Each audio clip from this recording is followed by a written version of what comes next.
Hello dears, അപ്പോൾ ഇന്നത്തെ video എന്ന് പറയുന്നത് ഇങ്ങനെ കിടന്ന ഒരു റൂമിനെ നമ്മൾ ഇങ്ങനെ ആക്കിയത് എങ്ങനെയാണ് എന്നുള്ളതാണ് കേട്ടോ.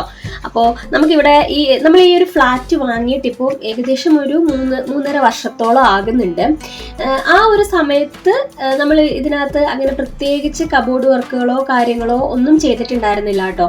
ഈ റൂമിൽ നമുക്ക് ബെഡോ കാര്യങ്ങളോ ഒന്നും ഉണ്ടായിരുന്നില്ല. ഇവിടെ ഒരു ദീവാങ്കോട്ട്, നമ്മൾ ഈ റൂം നമ്മളിവിടെ വാങ്ങിക്കുന്ന സമയത്ത് നമുക്കൊരു ദീവാങ്കോട്ട് നമ്മുടെ ഓണർ തന്നിട്ടുണ്ടായിരുന്നു.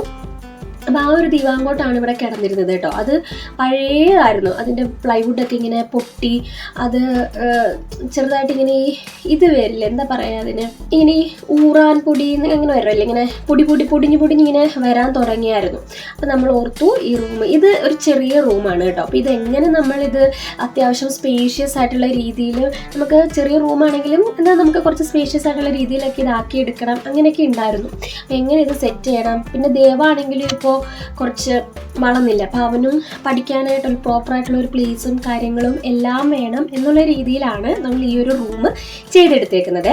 അപ്പോൾ ഞങ്ങൾ വിചാരിച്ചു, അപ്പോൾ ദേവ ഇങ്ങനെ ബങ്ക് ബെഡിൻ്റെ കാര്യം പറയുന്നുണ്ടായിരുന്നു. അപ്പോൾ ബങ്ക് ബെഡ് ചെയ്യാം എന്ന് വിചാരിച്ച് നമ്മൾ പുറത്ത് ബങ്ക് ബെഡിനൊക്കെ റേറ്റ് തിരക്കിയിട്ടുണ്ടായിരുന്നു. അപ്പോൾ പുറത്ത് ബങ്ക് ബെഡിൻ്റെ റേറ്റ് തിരക്കിയപ്പോൾ നല്ല റേറ്റ് ആവുന്നുണ്ട്. അപ്പോൾ നമുക്ക് കൂട്ടത്തിലൊരു സ്റ്റഡി ടേബിളും എല്ലാം വേണമായിരുന്നല്ലോ.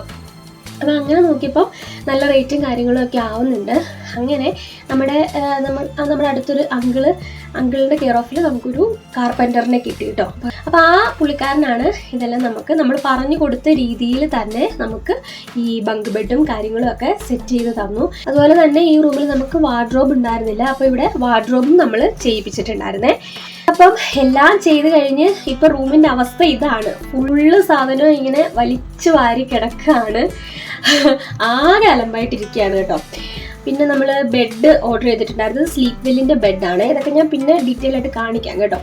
ഞാൻ ഓർത്ത് ഈ റൂം നമുക്ക് വൃത്തിയാക്കി എടുക്കാമെന്ന്. അപ്പം ഇതിലിപ്പം ഇവിടെ നേരത്തെ ഒരു ചെറിയ അലമാര അത് നമുക്ക് നമ്മുടെ ഓണർ തന്നിട്ടുണ്ടായിരുന്നു. അതിലുണ്ടായിരുന്ന സാധനങ്ങളും എല്ലാം നമ്മൾ ഒരു കവറിനകത്ത് കെട്ടി ഈ വാർഡ്രോബിനകത്ത് ഇപ്പോൾ വെച്ചിരിക്കുകയാണ് കേട്ടോ. ഇതാണ് ഈ റൂമിൻ്റെ കോലം.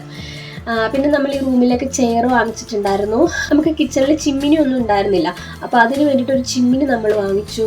അപ്പോൾ അതിൻ്റെയൊക്കെ കവറുകളും അങ്ങനെ ആകെ മൊത്തം അലമ്പായിട്ടിരിക്കുകയാണ്. അപ്പോൾ നമുക്ക് 1 by 1 ആയിട്ട് നമുക്ക് ഒതുക്കി തുടങ്ങാം. അപ്പം ആദ്യം ഈ തറയിൽ മൊത്തം ഇങ്ങനെ കാർട്ടൺ കവേഴ്സൊക്കെ കിടക്കുകയാണ്. അപ്പോൾ അതെല്ലാം നമുക്ക് ബോക്സസ് എല്ലാം നമുക്ക് നമ്മുടെ ഫ്ലാറ്റിൻ്റെ തൊട്ടപ്പുറത്ത് തന്നെ ഈ ആക്രി എടുക്കുന്ന കടയുണ്ടല്ലോ. അപ്പോൾ ഈ പേപ്പറും കാര്യങ്ങളൊക്കെ കാർട്ടനൊക്കെ നമുക്ക് അവിടെ കൊടുക്കാമെന്ന് വെച്ചിട്ട് ഞാനതെല്ലാം ഇങ്ങനെ സ്റ്റിക്കറെല്ലാം ഇളക്കി ബോക്സ് പരിവം മാറ്റി അതൊന്ന് അടുക്കി വെച്ചുകൊണ്ടിരിക്കുകയാണ് കേട്ടോ. അപ്പോൾ ഇതൊക്കെ മാറ്റിയാലേ നമുക്ക് ഈ റൂമിൽ സ്വസ്ഥമായിട്ടൊന്ന് നിൽക്കാനെങ്കിലും പറ്റത്തുള്ളേ. അപ്പോൾ ആ പരിപാടിയിലാണ് നമ്മളിപ്പോൾ. ശരിക്കും പറഞ്ഞാൽ ഞങ്ങളുടെ ഒരുപാട് നാളത്തെ ആഗ്രഹമായിരുന്നു കേട്ടോ ഞാനിതിൻ്റെ ഔട്ട്ലുക്ക് എല്ലാം കാണിച്ചു തരാം കേട്ടോ നിങ്ങളെ. പിന്നെ ഈ ബെഡ് നമ്മൾ ശരിക്കും കസ്റ്റമൈസ് ചെയ്യിപ്പിച്ചെടുത്തതാണ്. നമ്മുടെ ഈ ഒരു കട്ടിലിൻ്റെ സൈസ് നമ്മൾ ഈ റൂമിന് പറ്റുന്ന രീതിയിലൊരു സൈസിലാണ് ഈ കട്ടിൽ ചെയ്തെടുത്തിരിക്കുന്നത്. റൂമിൽ അത്യാവശ്യം സ്പേസും നമുക്ക് വേണം, ആ ഒരു രീതിയിലാണ് നമ്മൾ ഇത് ചെയ്തെടുത്തിരിക്കുന്നത് കേട്ടോ. അങ്ങനെ നമ്മൾ പറഞ്ഞ് കസ്റ്റമൈസ് ചെയ്യിപ്പിച്ചെടുത്തതാണ് കേട്ടോ ഈ മാട്രസ് 2 അപ്പോൾ ഞാനെല്ലാം ലാസ്റ്റ് കാണിച്ചു തരാം. നമുക്ക് 1 by 1 ആയിട്ട് ഒതുക്കിക്കൊണ്ടുവരാവേ. അങ്ങനെ നമ്മൾ ബോക്സ് എല്ലാം ഇത്രയും കുറേ ബോക്സ് ഉണ്ടായിരുന്നു കേട്ടോ. കണ്ടോ, ഇത് മാത്രമല്ല പിന്നെയും കുറേ കുഞ്ഞു ബോക്സുകളെല്ലാം ഉണ്ടായിരുന്നു. അപ്പോൾ ഇതെല്ലാം നമുക്ക് മാറ്റി വെക്കാം. എന്നിട്ട് നമുക്ക് വാർഡ്രോബ് ഒരുക്കാനായിട്ട് പോവാം. അപ്പോൾ ഈ ബോക്സസ് ഒക്കെ മാറ്റി കഴിഞ്ഞപ്പം അത്യാവശ്യം താഴെ നമുക്കൊന്ന് നിൽക്കാനുള്ള സ്പേസ് ആയിട്ടുണ്ട് കേട്ടോ. ഓക്കെ, ഇനി നമുക്ക് വാർഡ്രോബിലോട്ട് കിടക്കാം. അപ്പോൾ വാർഡ്രോബിൻ്റെ അവസ്ഥ ഇതാണ്. വാർഡ്രോബിൽ ഞാൻ ഇതേപോലെ സെക്ഷനാക്കി ദേവുവിൻ്റെ ഡ്രസ്സുകളും ദേവുവിൻ്റെ നല്ല ഡ്രസ്സും അതുപോലെ കുറേ വീട്ടിലിടുന്ന ഡ്രസ്സുകളും യൂണിഫോം സെറ്റും പിന്നെ നമ്മുടെ കുറച്ച് ഡ്രസ്സുകളും ഇതെല്ലാം ഓരോരുത്തരുടെ സെറ്റ് ബൈ സെറ്റായിട്ട് ഞാനിങ്ങനെ ഒരു കവറിലാക്കി വെച്ചിരിക്കുകയാണ് കേട്ടോ. ഇനി നമുക്കിതിനകം എല്ലാം ഒന്ന് ക്ലീൻ ചെയ്യണം, ഒന്ന് തുടയ്ക്കണം കേട്ടോ. അപ്പോൾ ഞാനിതെല്ലാം മാറ്റിയിട്ട് ഇതൊന്ന് തുടയ്ക്കുകയാണേ. നമ്മൾ ഓരോരോ സെക്ഷൻ വീതമാണ് കേട്ടോ ഒതുക്കുന്നത്. അപ്പോൾ ആദ്യത്തെ സെക്ഷനെല്ലാം നമ്മൾ തുടച്ച് വൃത്തിയാക്കിയിട്ടുണ്ട്. ഇനി ഇതിനകത്ത് വെക്കാനായിട്ട് ഞാൻ കുറച്ച് ഓർഗനൈസേഴ്സൊക്കെ വാങ്ങിച്ചിട്ടുണ്ടായിരുന്നു. ഇത് ഞാൻ മീഷോയിൽ നിന്ന് വാങ്ങിയതാണ് കേട്ടോ.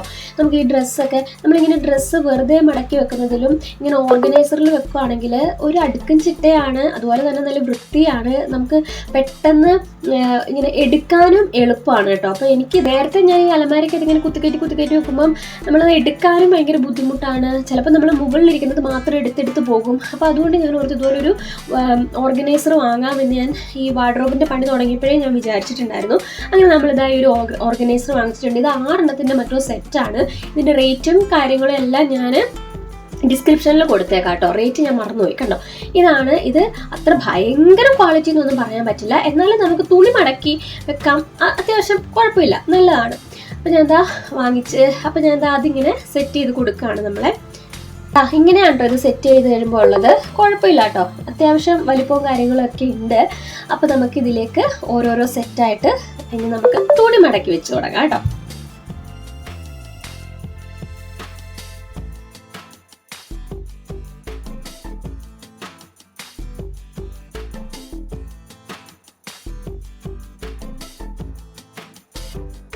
അപ്പം അങ്ങനെ നമ്മുടെ തുണിയൊക്കെ ഞാൻ 2 ബോക്സിൽ കുറേയൊക്കെ മടക്കി ആക്കിയിട്ടുണ്ട്.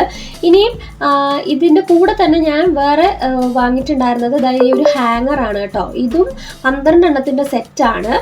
ഹാങ്ങർ ദൈവന് നല്ല തുണിയൊക്കെ ഞാൻ വിചാരിച്ചു അവിടെ ഹാങ് ചെയ്തിടാമെന്ന് വിചാരിച്ചു വാങ്ങിയതാണ്. അപ്പം ഇത് 12 എണ്ണത്തിൻ്റെ പ്ലാസ്റ്റിക്കിൻ്റെ ഹാങ്ങറാണ് കേട്ടോ. അങ്ങനെ ഇത് എനിക്ക് തോന്നുന്നു 100 സംതിങ് മറ്റോ ആയിരുന്നെന്നാണ് എൻ്റെ ഒരു വിശ്വാസം. ഭയങ്കര ക്വാളിറ്റി എന്ന് പറയാൻ, ഇതിൻ്റെ ക്വാളിറ്റി ആണെങ്കിലും അത്ര നല്ല ക്വാളിറ്റി അല്ല. പിന്നെ നമുക്ക് യൂസ് ചെയ്യാം, അത്രേ ഉള്ളൂ. ഇത് ഞാൻ നിങ്ങൾ വാങ്ങണമെന്ന് പറയില്ല, ഇത് കുഴപ്പമില്ല എന്നുള്ളതേ ഉള്ളൂ കേട്ടോ. അപ്പോൾ ഇത് അങ്ങനെ. പിന്നെ ഈ ഒരു വൈറ്റ് ബോക്സും ഞാൻ മീഷോയിൽ നിന്ന് തന്നെ വാങ്ങിയതാണ്. ഇത് നമുക്ക് ഇതുപോലെ ചെറിയ അണ്ടർ ഗാർമെൻറ്റ്സ് ഒക്കെ, പാൻറ്റീസ് ഒക്കെ മടക്കി വെക്കാൻ നല്ലതാണ്. അതുപോലെ ചെറിയ നമ്മുടെ ടവൽസ് അതൊക്കെ മടക്കി വെക്കാനൊക്കെ നല്ലതാണ് കേട്ടോ. അപ്പം ഞാൻ ഇത്രയും ഒരു ദിവസം നമ്മൾ ഒതുക്കി. അത് കഴിഞ്ഞപ്പോൾ എൻ്റെ കൂടെ ശ്രീചേട്ടനും കൂടെ കൂടി കേട്ടോ. പിന്നെ നമ്മൾ വിചാരിച്ചു കട്ടിൽ മെത്തയൊക്കെ നമുക്ക് ഇടാമെന്ന് കരുതി. അപ്പം കട്ടിലുണ്ടായിരുന്ന സാധനങ്ങളൊക്കെ നമ്മൾ ഇറക്കിയതായിപ്പം താഴെ വെച്ചിട്ടുണ്ട്. ഇപ്പം താഴത്തെ കോലം ഈ ഒരു കോലമായി. എന്നിട്ട് നമ്മൾ മെത്ത പൊട്ടിച്ച് മെത്ത ഇട്ടുകൊണ്ടിരിക്കുകയാണ്. മുകളിലും താഴെയും നമ്മൾ മാട്രസ് ഒക്കെ ഇട്ടു. ഇനി ആ ഷീറ്റ് നമുക്ക് പിന്നെ പൊട്ടിക്കാന്ന് വിചാരിച്ചിട്ടോ. മാട്രസ് ഇട്ട് കഴിഞ്ഞപ്പോഴത്തേക്കും ഇത് ദേവാടെ ഫ്രണ്ട്സാണ് കേട്ടോ. ഇവർ കുറേ ദിവസമായിട്ട് വെയിറ്റ് ചെയ്തിരിക്കുകയാണ് ബഗ് ബെഡിൽ കയറാനായിട്ട്. അപ്പോൾ നമ്മൾ മാട്രസ് ഒന്നും ഇടാത്തത് കൊണ്ടും സാധനങ്ങളൊക്കെ ഇങ്ങനെ വലിഞ്ഞു വാരി കിടക്കുന്നതുകൊണ്ട് ഇവരെ ഇങ്ങോട്ട് കയറ്റുന്നുണ്ടായിരുന്നില്ല. അപ്പോൾ ഇന്ന് മാട്രസ് ഇട്ട് കണ്ടപ്പോഴത്തേക്കും ഇവരെല്ലാവരും വലിയ വന്നതാണ്. അപ്പോൾ അത് കഴിഞ്ഞിട്ട് നമ്മൾ പിന്നെയും ബാക്കി ഒതുക്കിക്കൊണ്ടിരിക്കുകയാണ്. ശരിക്കും ഇതൊരു 2-3 ദിവസത്തെ കൊണ്ടാണ് കേട്ടോ നമ്മൾ ഈ റൂം ഫുള്ളായിട്ടൊന്ന് ഒതുക്കിയെടുത്തത്. ഇത് നല്ലൊരു സാധനമാണ് കേട്ടോ. ഇത് നമ്മുടെ ഈ കട്ടിലിൻ്റെ ആണെങ്കിലും അതുപോലെ തന്നെ ടേബിളിൻ്റെ ഒക്കെ സൈഡിൽ നമുക്ക് ഇങ്ങനെ ഷാർപ്പായിട്ടിരിക്കുന്ന എഡ്ജ് ഉണ്ടാവുമല്ലോ, അവിടെ നമുക്ക് ഒട്ടിക്കാവുന്നതാണ് കേട്ടോ. ഇത് ഇങ്ങനെ ഡബിൾ സൈഡ് ടേപ്പ് അതിൽ തന്നെ വരുന്നുണ്ട്. ഈ ടേപ്പിന് എത്രത്തോളം കാലം ഇതിൻ്റെ ആ ഒരു ഇത് നിൽക്കുന്നൊന്നും എനിക്കറിയത്തില്ല. എന്തായാലും അത് നമ്മൾ വാങ്ങിച്ചിട്ടുണ്ടായിരുന്നു. അത് നമ്മൾ ഇതേപോലെ ബെഡിൻ്റെ സൈഡിലും ടേബിളിൻ്റെ സൈഡിലും ഒക്കെ നമ്മളൊന്ന് ഒട്ടിച്ച് കൊടുക്കുന്നുണ്ട്. ഇതും ഞാൻ മീഷോയിൽ നിന്ന് തന്നെയാണ് വാങ്ങിച്ചിട്ടുണ്ടായിരുന്നത്. ഇതിൻ്റെ എല്ലാത്തിൻ്റെയും പ്രോഡക്റ്റിൻ്റെ കോഡും പ്രോഡക്റ്റിൻ്റെ ലിങ്കും ഞാൻ ഡിസ്ക്രിപ്ഷനിൽ കൊടുത്തേക്കാം. നിങ്ങൾക്ക് യൂസ്ഫുൾ ആണെന്ന് തോന്നിക്കുന്ന സാധനം വേണമെന്നുണ്ടെങ്കിൽ നിങ്ങൾക്ക് വാങ്ങിച്ച് ട്രൈ ചെയ്യാവുന്നതാണ് കേട്ടോ. അപ്പോൾ അതൊക്കെ കഴിഞ്ഞതാ. ഇപ്പോൾ ഇത്രത്തോളം നമ്മൾ ഒതുക്കിയിട്ടുണ്ട്. ഇപ്പോഴത്തെ നമ്മുടെ റൂമിൻ്റെ അവസ്ഥ ഇതാണ് കേട്ടോ. അപ്പം ഒരുവിധമൊക്കെ സെറ്റായി എന്ന് വേണമെങ്കിൽ പറയാം. നമ്മൾ ദേവാടെ ഒരു ടേബിളാണ് കേട്ടോ റെഡിയാക്കാനായിട്ട് പോകുന്നത്. അവിടെ എല്ലാം നമ്മളിപ്പം വെറുതെ സാധനങ്ങളൊക്കെ പെറുക്കി വെച്ചിട്ടുണ്ടായിരുന്നതാണ്. അപ്പോൾ അതെല്ലാം മാറ്റിയിട്ട് നമ്മൾ പൊടിയൊക്കെ ഒന്നുകൂടെ തുടയ്ക്കുകയാണ്. സ്വിച്ച് ബോർഡിൻ്റെ അവിടെ എല്ലാം ഒന്നും കൂടെ നമ്മളൊന്ന് ക്ലീൻ ചെയ്യുകയാണ് കേട്ടോ. ഇനി നമ്മൾ ദേവുവിൻ്റെ ടേബിളിനകത്താണെങ്കിലും ഞാൻ വെക്കാൻ വേണ്ടിയിട്ട് കുറച്ച് ഓർഗനൈസർ വാങ്ങിച്ചിട്ടുണ്ടായിരുന്നു. ഇങ്ങനെ നമ്മൾ വെറുതെ വെക്കുന്നതിൽ നല്ലത് എപ്പോഴും ഇങ്ങനെ ഈ ഓർഗനൈസർ വാങ്ങിച്ചിട്ട് വെക്കുകയാണെങ്കിൽ അതിനൊരു പ്രത്യേക ഭംഗിയാണ് കേട്ടോ. ശരിക്കും നല്ല അടുക്കും ചിട്ടയായിട്ട് തന്നെ അത് ഇരിക്കും. അപ്പോൾ അതുകൊണ്ട് ഞാൻ ദേവുവിൻ്റെ ടേബിളിൽ വെക്കാനായിട്ടും കുറച്ച് ഓർഗനൈസർ വാങ്ങിച്ചിട്ടുണ്ടായിരുന്നു. ഈ ഒരു സെറ്റ് ഞാൻ ആമസോണിൽ നിന്നാണ് കേട്ടോ വാങ്ങിച്ചിട്ടുണ്ടായിരുന്നത്. അപ്പോൾ അതായത് പല വലിപ്പത്തിലുള്ള സാധനങ്ങൾ വരുന്നുണ്ട്. അപ്പോൾ നമുക്ക് ആവശ്യത്തിനനുസരിച്ച് നമുക്ക് സെറ്റ് ചെയ്തെടുക്കാവുന്നതാണ് കേട്ടോ. അപ്പോൾ ഞാൻ ഇതുപോലെ ഇങ്ങനെ ഡ്രോയറിൽ വെച്ച് കൊടുത്തിട്ട് ഞാൻ ഇതിൽ ദേവുവിൻ്റെ ക്രയോൺസ്, സ്കെച്ച് പെൻസ്, പിന്നെ പെൻസില്, അങ്ങനെയൊക്കെയുള്ള ഐറ്റംസ് ഉണ്ടല്ലോ, അതുപോലെ തന്നെ സ്റ്റാപ്ലർ, അങ്ങനെയൊക്കെയുള്ള ഐറ്റംസ് ഞാൻ അതിൽ വെക്കുകയാണ്. പിന്നെ ഇതേപോലെ ചെറിയ ബോക്സിനകത്ത് ഞാൻ ദേവായോട് പറഞ്ഞു എറേസർ എല്ലാം എടുക്കാൻ വേണ്ടിയിട്ട്. അപ്പോൾ ദേവ അത് എറേസറൊക്കെ അടുക്കിക്കൊണ്ടിരിക്കുകയാണ്. അപ്പാർട്ട്മെൻറ്റിലുണ്ടല്ലോ ഇവിടെ ബർത്ത്ഡേ പാർട്ടിയൊക്കെ നടക്കുമ്പം പിള്ളേർക്ക് ഇതേപോലെ റിട്ടേൺ ഗിഫ്റ്റ് കിട്ടാറുണ്ട്. അപ്പോൾ അങ്ങനെ ദേവുവിന് കുറേ ഇതേപോലത്തെ പെൻസിലും എറേസറും ഒക്കെ കുറേ കിട്ടിയിട്ടുണ്ട് കേട്ടോ. അപ്പോൾ അതെല്ലാം ഞാൻ ദേവായുടെ കയ്യിൽ കൊടുത്തിട്ട് ദേവ അതെല്ലാം അടുക്കി വെച്ചുകൊണ്ടിരിക്കുകയാണ്. നമുക്ക് ഇന്നത്തെ വീഡിയോ ഇവിടെ കൊണ്ട് നിർത്തുന്നതായിരിക്കും നല്ലതെന്ന് എനിക്ക് തോന്നുന്നു. അല്ലെങ്കിൽ ഇത് ഒരുപാട് ലെങ്തി ആയിപ്പോ. അപ്പൊ അതുകൊണ്ട് നമുക്ക് അടുത്ത വീഡിയോയിൽ കാണാം. അപ്പൊ എല്ലാവരും ഹാപ്പി ആയിട്ടും സേഫ് ആയിട്ട് ഇരിക്കുക. പെട്ടെന്ന് തന്നെ അടുത്ത വീഡിയോ വരുന്നതായിരിക്കും കേട്ടോ. Bye bye.